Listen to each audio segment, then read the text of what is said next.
আসসালামু আলাইকুম রহমতুল্লাহ। সাথে আসলাম কয়েকটা ড্রাগন পাইকা আছে, এগুলো পাড়ার জন্য। চলেন ভিডিওটা শুরু করি, ড্রাগন পাড়া আরম্ভ করি। এই যে একটা ড্রাগন, এখানে একটা, ওই যে উপরে একটা পাইকা আছে, আর ওই যে একটা দেখতেছেন এটা আরেকটা আছে। এটা অবশ্যই পাকে নাই, এটা হয়তো বিকেলের দিকে মানে বলতে পারবো আর কি এটা কি পারতে পারবো কিনা। তো চলেন পাড়া শুরু করি। প্রথমে কাছের টারে দিয়ে শুরু করি। বিসমিল্লাহির রহমানির রহিম।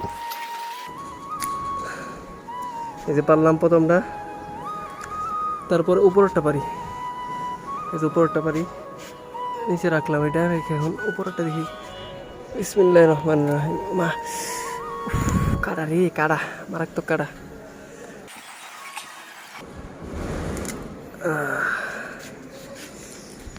দুইটা রাখলাম, আর একটা আছে, ওইটা পাড়াটা কষ্ট হয়ে দেবো।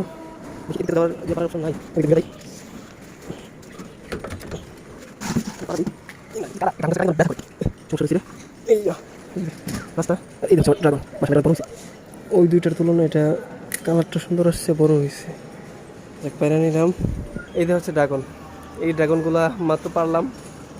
আসলে আমরা যেগুলো কিনা খাই বাজার থেকে তেমন মিষ্টি হয় না বা তেমন একটা স্বাদ না, কিন্তু এই ড্রাগনগুলা মাশাল্লাহ মানে মানে আলহামদুলিল্লাহ প্রচুর স্বাদ। যেমন মিষ্টি তেমন গ্রান, মানে অনেক স্বাদ এই ড্রাগনগুলো। আজকের ভিডিওটা এই পর্যন্তই। সবাই ভিডিওটি শেয়ার করবেন, আর লাইক কমেন্ট করবেন, আর আমাদের চ্যানেলটাকে সাবস্ক্রাইব করবেন। ধন্যবাদ।